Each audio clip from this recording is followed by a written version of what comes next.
तो जानो कैसे हो। बिल्कुल बढ़िया, बहुत बढ़िया भाई। ऐसे ही खिलखिलाते हुए चेहरे से, मुस्कुराते हुए चेहरे से फिजिक्स पढ़ोगे तो और बढ़िया रहोगे जानो। तो देखो, हम लोग हीटिंग इफेक्ट में आज बहुत इंटरेस्टिंग और बहुत इंपॉर्टेंट क्वेश्चंस को डिस्कस करने वाले, मजा आने वाला है आपको। और मैं उम्मीद करता हूँ कि आपने पिछली वीडियो देख ली होगी अच्छे से, कैलोरीमेट्री वाली, वो देख लेना, ठीक है। मतलब वो कंसेप्ट आपका अच्छे से क्लियर होना चाहिए, वो मैं इसमें यूज करवाऊंगा। क्लियर है? तो भाई साहब देखिए क्वेश्चन क्या है। हमें एक हीटिंग कोयल दे रखी है जिसका रेजिस्टेंस है R1। हीटिंग कोयल है जिसका रेजिस्टेंस R1 है, उसको 20 वोल्ट की बैटरी के अक्रॉस लगाया और मान लीजिए हमने इसको पानी के अंदर रखा हुआ है। किसको? हीटिंग कोयल को, ठीक है। बाहर से सप्लाई कर रहे हैं, बैटरी इसे वोल्टेज सप्लाई कर दिया V। अब उसके कारण पानी गर्म होना शुरू हो गया। मान लो quantity of water is, mass of water is, quantity जो दे रखी है मान लो वो m दे रखी है, m is the mass of water. Actual में मैं सारा डेटा पहले लिख देता हूं, ठीक है। और इस m मास के पानी को गर्म करने के लिए T1 टाइम लगा। T1 is the time taken by this to hot this water.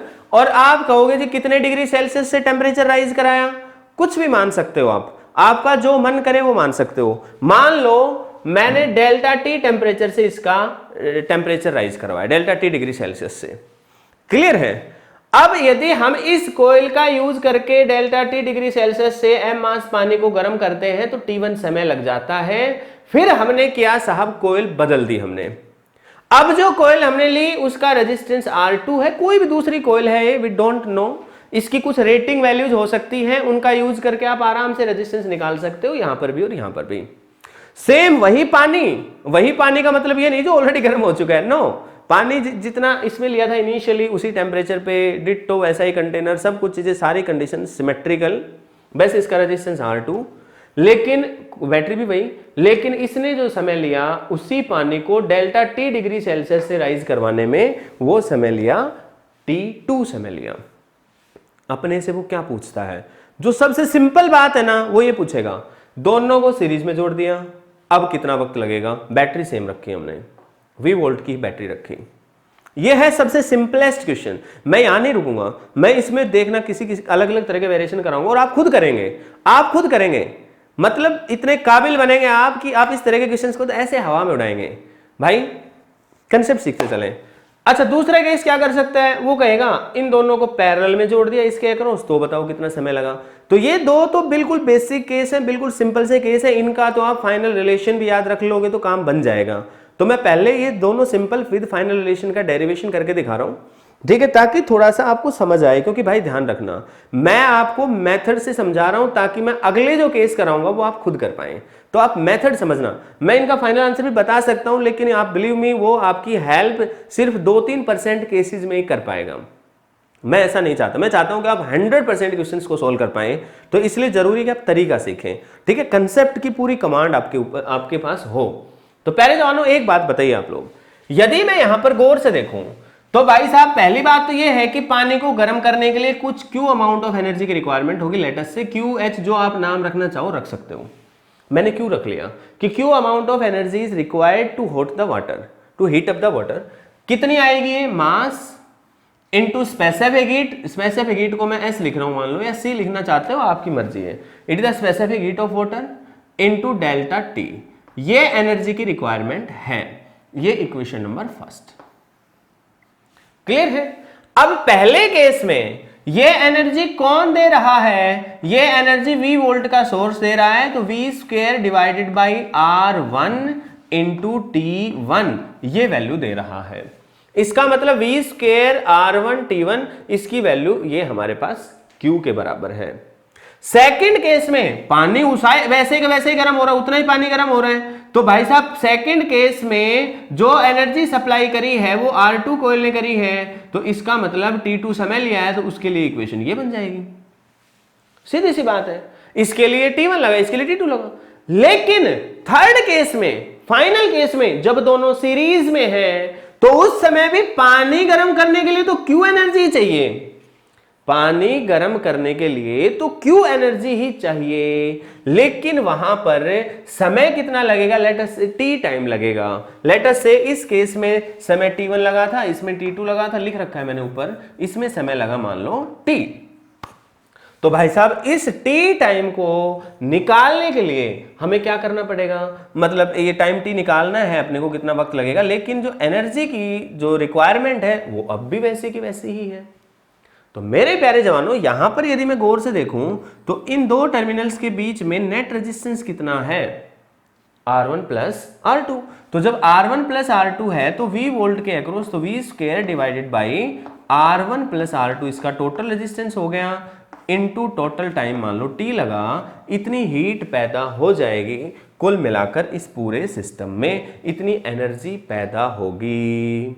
अब आपके मन में सवाल आएगा कि जी V square upon R1 into T, V square upon R2 into T भी लिख सकते हैं क्या? नहीं लिख सकते, क्योंकि ये V वोल्ट है वो इसके अक्रॉस नहीं है। बिल्कुल सही बात है, इसके अक्रॉस V वोल्ट नहीं है, पूरे के अक्रॉस है। फिर आपके मन में सवाल आएगा जी हम यहाँ पर I square into R into T लिख दें क्या? बिल्कुल सही है बेटे, लिख सकते हो, लेकिन याद क्या रखोगे, R की जगह लिखना चाहोगे तो R1 जमा R2 लिखोगे, और I निकालने के लिए आपको वही काम करना पड़ेगा, total V divided by total R, तो R1 प्लस R2 का स्क्वायर आएगा, वो कट जाएगा, तो कुल मिला के यही वैल्यू बननी है दोबारा से। तो वो लगाओगे तो भी सही है, क्योंकि सारा डेटा V की टर्म्स में था, इसलिए मैंने ऐसा लिखा। अब जवानों थोड़ा सा आप समझदार हैं, हमने को क्या चाहिए भाई, देखो अपने को टी टाइम चाहिए, टी टाइम चाहिए, तो जरा हाँ रख दो टी टाइम। टी टाइम की वैल्यू किसके बराबर आ गई, जरा इसको इधर ले जाना, Q इंटू क्या बन जाएगा साहब, R1 जमा में R2 मल्टीप्लाई हो गया उधर जाके, और नीचे जाके क्या आ गया, V का स्क्वायर। तो हम इसको क्या लिख सकते हैं आसानी से, इसको क्या लिख सकते हैं, Q into R1 divided by, सही लिखा ना मैंने, Q, हाँ सही है, T है, ओके। अब भाई Q इंटू, इसको थोड़ा अलग अलग लिखना चाहोगे तो अलग अलग लिख दोगे, that is Q into R1 divided by V square plus Q into R2 divided by V square. अब ये जो वैल्यू है Q into R1 upon V square, यहां से वैल्यू निकाल लो, Q into R1 upon V square आसानी से निकल जाएगा, Q into R1 divided by V square, ये जो आया this is equal to time T1, Q R1 upon V square, तो ये T1 आ गया, और ऐसे ही Q into R2 upon V square, Q into R2 upon V square, this is equal to T2। तो इसका मतलब ये जो T आ गया हमारे पास, इन दोनों की जगह वैल्यू पुट कर दोगे तो जो टोटल टाइम आ गया है वो आ गया साहब T1 प्लस T2। तो सिंपलेस्ट केस में यदि क्वेश्चन आता है, क्योंकि अक्सर ये चीज कॉमन हो गई है, तो मुझे नहीं लगता कि इस तरह का डायरेक्ट क्वेश्चन आएगा, वो कहेगा इस कोयल से 5 मिनट लगते थे, इससे 10 मिनट लगते थे, तो दोनों से 15 मिनट लगेंगे, खत्म। कितना टाइम लगा, कुछ भी नहीं लगा, लेकिन तरीका मालूम होना चाहिए, क्योंकि आप एनर्जी, टोटल एनर्जी जितनी इसमें लगेगी, जितनी इसमें लगेगी, जितनी इसमें लगेगी, सभी पानी को ही गर्म कर रहे हैं, और उसी पानी को और उसी अमाउंट से गर्म कर रहे हैं, इसलिए सब में सेम आएगी। अब यहां पर सेम चीज वो पैरेलल के लिए पूछता है कि भाई साहब यहां पर हम रेजिस्टेंस एक लगाया R1 इस तरीके से, दूसरा R2 जो है वो ऐसे है, और दोनों को इसके अक्रॉस पैरेलल में जोड़ दिया। तो साहब बताओ इसका टाइम T1 है, इसका T2, तो टोटल कितना वक्त लगेगा, अब की बार वो बताओ। तो ये तो सीरीज वाला आंसर है, याद रखना इसको। अब मैं बताता हूं पैरेलल वाला। तो इन केस ऑफ पैरेलल यदि होगा तो देखो ये बात सेम रहेगी, ये बात भी सेम रहेगी, ये बात जो है ये बदल जाएगी उस समय। तो उस समय ये दोनों बातें तो सेम है, ये दोनों बातें तो सेम है। मैं इसको ऐसा करता हूं, नीचे वाले को हटा ही देता हूं, आप नोट कर लेना इसको, ठीक है। तो पैरेलल वाले में अब मैं क्या करने वाला हूं, पैरेलल वाले में इस जगह पे मैं लिखने वाला हूं, तो यहां पर जो टोटल अमाउंट ऑफ एनर्जी है वो कितनी होगी भाई, अब भी इसके अक्रॉस V ही है, इसके अक्रॉस भी V वोल्टेज डिफरेंस ही है, तो कितना आएगा भाई साहब, V स्क्वायर, देखो भाई इसकी एनर्जी प्लस इसकी एनर्जी, या फिर आप वही तरीका अप्लाई कर दो, V स्क्वायर डिवाइडेड बाई इन दोनों का नेट रेजिस्टेंस। तो इन दोनों का नेट रेजिस्टेंस कितना आएगा, वो आएगा R1 into R2 divided by R1 plus R2 into क्या कर देंगे हम, टाइम लगा मान लो T, टाइम कितना लगा मान लो, T टाइम लगा। तो साहब क्या करें, पलटी मारो जी इसको जैसे पलटी मारो, ये क्यों, देखो V square upon R net resistance लिखा, पिछले में भी ये लिखा था हमने, वहां पर R1 प्लस R2 था, अब की बार ऐसा है, तो ये बन जाएगा अपने पास, ये पलटी मार के जब ऊपर जाएगा तो R1 जमा R2 divided by R1 into R2, ये into time T, it is the Q। Clear है? तो इसको थोड़ा सा अच्छा लगाने के लिए लिख लो आप वी स्क्वायर। अब इसको देखो, इसके साथ डिवाइड करोगे तो ये 1/r2 आएगा प्लस 1/r1 आएगा, और ये क्या बन जाएगा साहब, टाइम t। अब आप गौर से देखोगे तो हम इसको क्या लिख सकते हैं, v square divided by r2 plus into time t, वो रहेगा ही रहेगा, plus v square divided by r1 और बाहर ले लो time t, and it is the q। It is the q। Clear है? अब ये जो वैल्यू आई है, अपने को इनिशियल एनर्जी इतनी चाहिए, वही एनर्जी इन दोनों से भी मिल रही थी। अब ये वाली वैल्यूज यहां से ध्यान से समझो, वी स्क्वायर अपॉन आर दिख रहा है, वी स्क्वायर अपॉन आर, तो यहां से आप वैल्यू निकाल लो अब की बार वी स्क्वायर अपॉन आर की। इस इक्वेशन 1 का यूज अगले एडवांस क्वेश्चंस में आएगा, मैं बताने वाला हूं इसके बाद। इस डेरिवेशन में तो इसका कोई यूज नहीं मिला अपने को। तो वी स्क्वायर अपॉन r1 निकालोगे तो कितना आ जाएगा, q/t1। ऐसे यहां पे कितना आ जाएगा, q/t2। तो वो वैल्यूज यहां पे क्या बन जाएंगी, इसका मतलब q will be equal to V square upon r2 है, वी स्क्वायर अपॉन r2 तो आएगा q/t2, q/t2 प्लस इसमें कितना आ जाएगा, q/t1। इसकी जगह q/t2, इसकी जगह q/t1, और ये ब्रैकेट में बाहर जो t था मैं उसको नीचे ले आता हूं, q कैंसिल हो जाएगा। तो प्यारे जवानों 1/t will be equal to 1/t1 plus 1/t2। ये डायरेक्ट फॉर्मूला आ गया, पैरेलल के लिए आप सोल्व कर सकते हैं। ये डायरेक्ट रिलेशन आया, सीरीज में नॉर्मली जुड़ा था, पैरेलल वाले में पैरेलल वाले फॉर्मूले की तरह से जुड़ गया, और कुछ नहीं है। मतलब इसको 10 सेकंड लगते थे, इसको 5 लगते थे, तो आंसर कितना आ जाएगा, 10 गुणा 5 डिवाइडेड बाई सम, तो 10/3 सेकंड लगेंगे फाइनली। ये तो था सबसे साधारण सा केस। अब समझो वेरिएशन कैसे कहेगा वो कहेगा साहब देखो ऐसा है, हमने यहां पे एनर्जी सप्लाई करी, मतलब R1 कोयल ली, R1 कोयल से m मास पानी का लिया, टाइम लगा t1, बहुत बढ़िया है जी, ये इक्वेशन बन गई। फिर कहेगा कि जी हमने, तो उस समय एनर्जी कितनी रिलीज थी भाई, ये थी। फिर उसने कहा कि जी हमने यदि इससे 3 गुना पानी लिया, ध्यान से समझना, पानी लिया 3 गुना, मतलब m मास नहीं लिया, m ले लिया, मास तो ले लिया। मैं मिटा रहा हूं सिचुएशंस, अगली वाली बता रहा हूं, इसलिए मैं अब इनको खत्म करते जा रहा हूं। अगली सिचुएशन बता रहा हूं कि वेरिएशन कैसे करने वाला है, वेरिएशन कैसे करने वाला है। ठीक है, तो अब समझना भाई, तो वो आपसे क्या पूछेगा, एक और जो अगला केस बनेगा, क्या बनेगा, इसमें m मास था, वो कहेगा कि यदि मैं इसमें मास तो ले लूं 3 गुना, लेकिन टेम्परेचर का जो राइज है वो 5 गुना करवाऊं। पहले जो टेम्परेचर T डिग्री सेल्सियस से राइज हुआ था, तो अब मैं कराऊं 5 गुना T डिग्री सेल्सियस से राइज कराऊं। अब बताओ साहब कितनी एनर्जी की रिक्वायरमेंट होगी। बड़ा सिंपल सा केस है। इस केस में एनर्जी की रिक्वायरमेंट कितनी थी, Q equal to mass into specific heat into delta T। इस केस में जो एनर्जी की रिक्वायरमेंट है Q डैश, इसमें मास की जगह क्या लिख दोगे 3 टाइम्स, स्पेसिफिक हीट की जगह क्या लिख दोगे, स्पेसिफिक हीट ही रहेगी, और चेंज इन टेम्परेचर की जगह 5 गुना चेंज इन टेम्परेचर लिख दोगे। अपने आप ये वैल्यू पता थी अपने को, कैसे पता थी, इस वैल्यू को आप निकाल सकते हो V square upon R1 into time T1 से, दे रखा है उसने कि T1 समय लगा R1 कोयल से। इसमें पूछेगा कि बताओ जी R2 कोयल से कितना समय लगेगा, we can easily calculate V square upon R2 into T। बस ध्यान का रखा हमने ये चीज यहां पे यूज करें, ये बताने के लिए पिछला 1 घंटा लगाया। ध्यान से समझना, बहुत इंपॉर्टेंट चीज है। अब इसका और वेरिएशन क्या करेगा देखो, कहेगा, मैं अलग अलग चीजें बताते चल रहा हूँ, कंफ्यूज मत हो जाना, ठीक है, लिखते चलना, ये अलग अलग क्वेश्चन है और कुछ नहीं है। एक क्वेश्चन था, ये खत्म हो गया, ये निकाल लेना। अब जो भी अननोन होगा इसमें T1 T2 R2 जो भी अननोन होगा वो निकल जाएगा। ठीक है, अगली बात क्या कहेगा, साहब ये ले ली हमने, बर्फ ले ली, यहाँ पे पानी की जगह बर्फ ले ली, हमने उस बर्फ को पिघला दिया, पूरा पिघला दिया, ठीक है, कुछ एनर्जी सप्लाई करी हमने। फिर हम कह रहे हैं कि साहब हम यहाँ एनर्जी सप्लाई कर रहे हैं, हम नहीं चाहते कि हम पूरी बर्फ पिघले, हम चाहते हैं कि सिर्फ उसका 10% हिस्सा पिघले। अब बताओ जी क्या करें, घबराने की आवश्यकता नहीं है, सारी चीजें एक जैसी हैं। यहां पर जब बर्फ को पिघला रहा है, वो टोटल जस्ट पिघला रहा है, मान लो 0 डिग्री सेल्सियस पे बर्फ थी, उसको जस्ट पिघलाया है, तो एनर्जी कितनी रिक्वायरमेंट हुई, मास इंटू लेटेंट हीट। तो ये तो पहले केस की एनर्जी आ गई। और दूसरे केस में एनर्जी कितनी है, अब वो क्या कहता है कि 10% एनर्जी को ही पिघलाए, तो मास m नहीं पिघला बल्कि सिर्फ 10% पिघला, तो 10% इंटू एम इंटू एल, ये तो मास हो गया, इंटू लेटेंट हीट, ये नई एनर्जी आ गई। पुरानी energy V square upon R into T R1, ये क्या हो जाएगा we square upon R2 into T2, ये T1 था।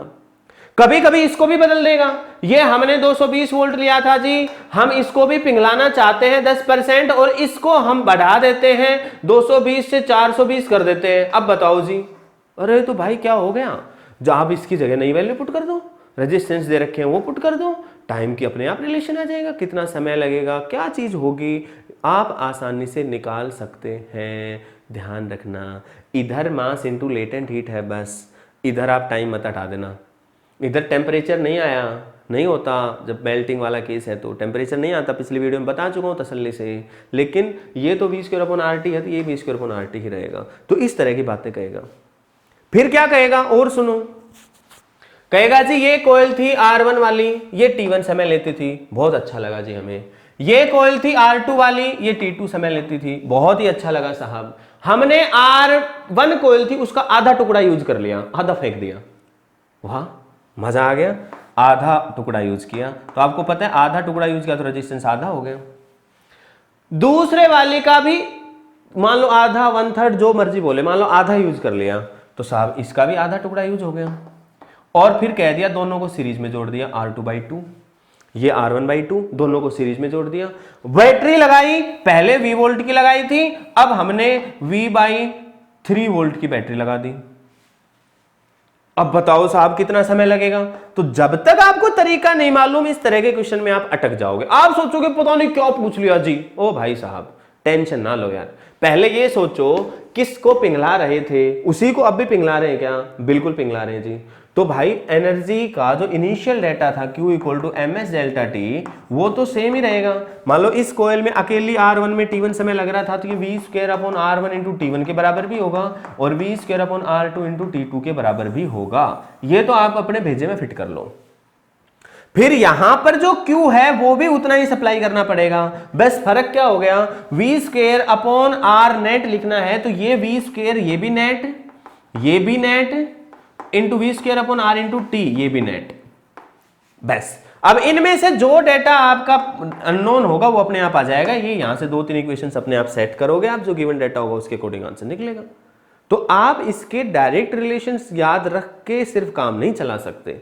आप सिर्फ ये सोचें कि जी सिर्फ सीरीज का फॉर्मूला याद कर लें, सिर्फ पैरेलल का फॉर्मूला याद कर लें, बात बन जाएगी, नहीं बनेगी भाई। आप इनको बदल दोगे तो अब सीरीज पैरेलल तो फेल हो जाएगा, अब तो आपको सोल्व करना पड़ेगा।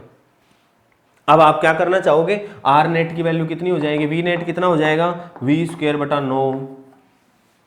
आर नेट की जगह क्या लिखोगे, R1 जमा R2, तो R1 जमा R2 और नीचे 2 है वो भी रहेगा, इनटू टाइम t। अब इस Q की जगह अब फिर आपको लफड़ा आएगा कि साहब अब क्या करें जी, अब क्या करें, किस तरीके से सोल्व करें। तो इनमें जो वैल्यूज अपने को गिवन होंगी उसके हिसाब से फिर हम आगे स्टेप लेंगे। बात समझ में आई है। इसमें तो मैंने सारे वेरिएबल्स ले रखे हैं, वो अपने आप सेट हो जाएगा। फिर आपको ये नहीं है कि जी अब मैं क्या करूं जी, अब मैं तो यहाँ फंस गया जी, अब मैं इसको कैसे सोल्व करूं, वो तो अपने आप गिवन होगा। इसको करना चाहते हो लो मैं करके दिखा देता हूँ, इसको पूरा ही कर देते हैं, ठीक है। एक बार इधर वाले को मैं साफ भी कर लेता हूँ। अब देखो क्या करना है, जैसे डेरिवेशन में कराया था वैसे इसमें स्टेप कर लो। पहले इसको थोड़ा सा अच्छा लिख लो, 2 ऊपर चला जाएगा, तो Q की वैल्यू कितनी हो जाएगी, 2v square t divided by 9 R1 जमा R2। R1 जमा R2 को इधर ले जाओ, तो Q इंटू R1 जमा R2 will be equal to 2/9 into V square into time t। और Q R1 R2 की वैल्यू आराम से निकाल सकते हो, Q into R1 plus Q into R2 equal to 2/9 गुणा V square into T. Q बटा, देखो Q को इसके साथ कंपेयर करोगे, Q equal to V square divided by R1 into time T1, तो यहां से Q इंटू R1 की वैल्यू कितनी आ जाएगी, Q into R1 this will be equal to V square into time T1। तो इसकी जगह आ जाएगा वी स्क्वायर इंटू T1, ऐसे ही इसकी जगह आ जाएगा वी स्क्वायर इंटू T2, और ये आएगा 2/9 वी स्क्वायर इंटू टी, तो वी स्क्वायर से वी स्क्वायर निपट जाएगा। तो कुल मिला के अपने पास क्या आ गया, T1 जमा T2 इंटू ये 9 ऊपर चला जाएगा, 2 नीचे आ जाएगा, ये आ जाएगा फाइनल टाइम। तो एक्चुअल में आपको ये सोल्व करना तो आप आराम से कर लोगे, वो तो वेरिएबल्स को सेट करना और कुछ भी नहीं है। अच्छा, जरूरी नहीं कि वो क्यू को सेम रखें, हो सकता है वो कहते हैं हमने मास जो पहले जो बर्फ रखी थी या पानी रखा था, जो भी रखा था, उसकी क्वांटिटी को बढ़ा दिया, घटा दिया, कुछ और उसमें चेंजेस करें तो क्यू की वैल्यू भी बदल सकता है। तो आपको घबराने की आवश्यकता नहीं है। इस क्यू का पुराने क्यू के साथ क्या रिश्ता है, ये वाला कंसेप्ट यूज करके आप आसानी से निकाल सकते हो। तो प्यारे जवानों, इस तरह के डिफरेंट डिफरेंट वेरिएशंस के क्वेश्चंस आपको देखने को मिलेंगे। क्लियर है? तो इस तरह के क्वेश्चंस में आपको सावधान रहना है, अलर्ट रहना है, जागरूक रहना है और जागृत रहना है। जवानों, ये चीजें ऐसी थी जो थोड़ा सा मैनिपुलेशन वाली है, इनको डिफरेंट डिफरेंट टाइप से जो मैंने कराया उन्हीं को आप अच्छे से समझ लेना, कर लेना, बहुत रहेगा। बाकी और प्रैक्टिस करेंगे तो बहुत अच्छा है, बहुत अच्छा है। ज़्यादा से ज़्यादा क्वेश्चंस की प्रैक्टिस करो। इस तरह के क्वेश्चंस जो हैं वो डिफरेंट डिफरेंट एग्जाम्स में आते हैं। क्लियर है? तो आप इसको अच्छे से फॉलो करिए। अगली क्लास में फिर आपसे मुलाकात होगी। मेरे ख्याल से सभी तरह के क्वेश्चंस मैंने आपके डिस्कस कर दिए। फिर भी कोई डाउट यदि बचता है तो कमेंट बॉक्स में मुझे बताइए, मैं और वीडियोज आपके साथ डिस्कस करूंगा। तो जवानों, अच्छे से फिजिक्स पढ़ो, मन लगा के, एंजॉय के साथ। Good bye, take care.